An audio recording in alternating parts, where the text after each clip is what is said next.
So we got part 2 of replacing the packing on a CBV Armstrong balancing valve.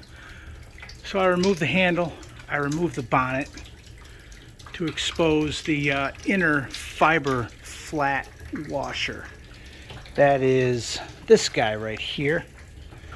As you can imagine, it's petrified in there. So I've got an assortment of oddly shaped chisels and punches, and I just have to painstakingly just get all this schmutz out of here. Get this surface clean so I can get the new washer in. And there's an O-ring that goes, it looks like it goes in the bottom of the bonnet cap. But anywho, so the stem does hold. I do need a bucket to catch